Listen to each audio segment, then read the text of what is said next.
One of the big overarching themes for the past unit and this unit are how empires are built and maintained. We've spent a solid amount of time talking about how you could do that if your empire was built as an extension of your homeland. But how do you do that if it's a maritime empire separated by oceans? In order to align with this theme, this topic is also pretty separated out. So we have three subtopics to discuss today. First, we'll talk about how, as Europeans, mostly the Portuguese, established trading post empires along the coast of West Africa and in the Indian Ocean, it affected the societies that already existed there. Then, we'll talk about how East Asians responded to the arrival of Europeans in their waters and cultures. Finally, we'll talk about forced labor systems employed by Europeans in their new empires, most notably Atlantic slavery. Okay, so backtrack a few episodes ago when we started talking about how the Portuguese were using their superior technology and knowledge to get a jumpstart on dominating world trade. A lot of that is contextual. Portugal was largely isolated from the effects of the plague, had a strong national identity due to its geographical features, and long contact with Muslim traders from southern Spain and North Africa. Add that to Prince Henry's School of Navigation, and it's no surprise that Portugal did all of this first.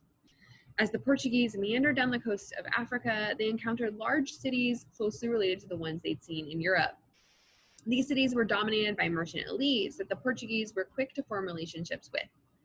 Ivory, textiles, and gold were the primary targets of Portuguese traders, enriching the kingdom and establishing Portugal as a serious player in world trade. Portuguese merchants married into wealthy African families, and a syncretic urban culture started to grow. We can see a lot of this impact in materials and the people from the region.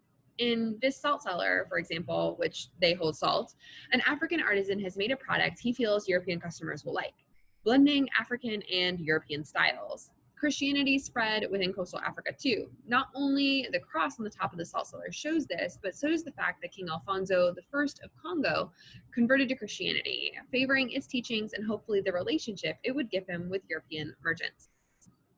As the Portuguese progressed around Africa and into the Indian Ocean, they continued to encounter well-established empires and a wealthy and robust trading system. However, the trading system here largely operated without the input of the large land-based empires of the region, who had focused so much of their effort consolidating land control over their conquered territory.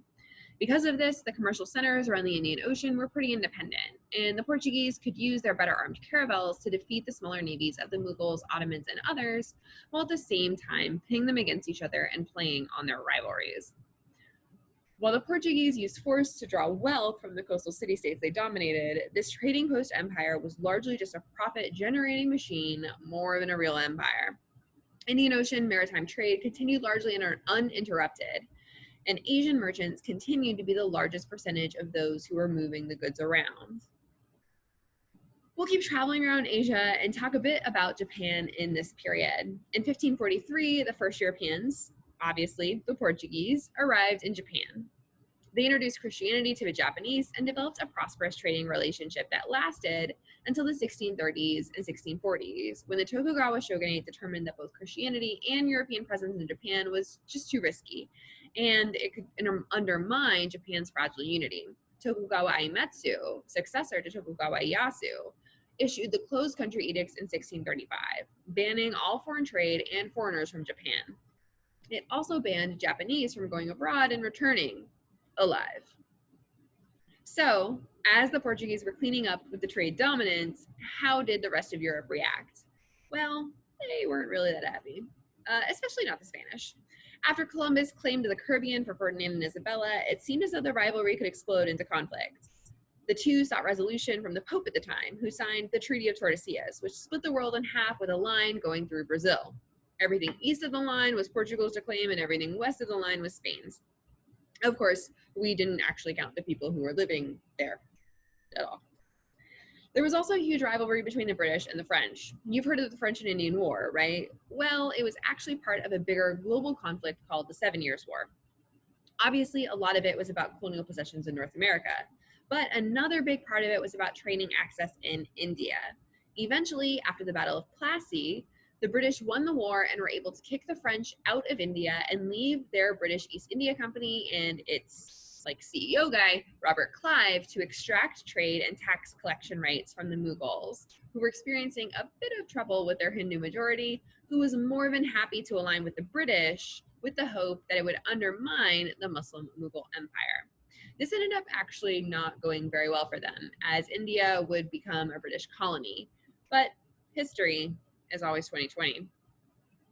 The final part of the establishment of maritime empires we have to talk about is who did the work in these empires and what drove them. Since most of the empires established by Europeans around the globe at this time were built to generate profit, labor systems were constructed in order to maximize this. European empires in the Americas employed both traditional and new methods of labor. One of the first ways that the Spanish exerted control over their territory of New Spain was by distributing land amongst Spanish nobles or other influential people who wanted to go there. This was called the hacienda system, and basically was a large land grant given to a Spanish noble that they could keep for themselves or subdivide and give to lower status Spanish conquistadors. This basically recreated the Spanish feudal system, but now in the Americas. Rather than be serfs, the lower class were called peons, and while they weren't slaves, they weren't exactly free either. They basically became somewhere between a tenant farmer and an indentured servant. Another system the Spanish used was the encomienda system. In the encomienda system, Spanish nobles or conquistadors were granted land with the expectation that they were responsible for everything on that land, including the people who already lived there. They were expected to convert the natives to Christianity, and for that, the natives were expected to work like serfs for their new Spanish lord. Once again, they weren't exactly slaves, but they weren't exactly free either. Finally, the Spanish adopted the Incan system of the mitad. The mitad, you might remember, was a system of forced labor where every Incan male owed an amount of tribute labor to public projects every year to help them build community and also get free labor. The Spanish colonizers applied the system in a much more thorough way. For example, when a mountain of silver was discovered in modern-day Bolivia, the Spanish conscripted males from around the region to perform the dangerous job of mining it, resulting in horrific injuries and deaths from exhaustion. So not slavery, but not slavery. The new system of labor that was developed was chattel slavery across the Atlantic. While slavery had existed since there were some people who were stronger than others, it was typically used as punishment, temporary, or because you were a war captive. It was not typically tied to race or an inherited condition. That changed with the introduction of enslaved Africans to the Americas. When their native labor force proved to be ineffective because they died or ran away, the Europeans needed a new source of labor to make up for their losses. The Portuguese already had established trading relationships with West African kingdoms that had traditionally sold war captives and criminals into slavery. The Portuguese put two and two together and started to import Africans to the Americas to replace the dying Amerindians. This huge demand for people to be sold into slavery had massive impacts on Africa. First, a majority of those captured and sold into slavery were males, leaving females with new roles in society and with fewer men for husbands. This led to more West African women marrying European merchants and more polygyny, or having more than one wife. Second, because the practice of enslaving war captives and criminals was how African slavery worked, in order to meet the European demand, more wars were started between African kingdoms and tribes, often with European firearms and European nudging towards that. Third, African cultures and identities were not well transplanted to the Americas. Because the passage across the Atlantic was so violent and the process so horrific, family groups did not transfer together. Larger ethnic and linguistic groups were all mixed up, and records were not really kept to maintain all this information.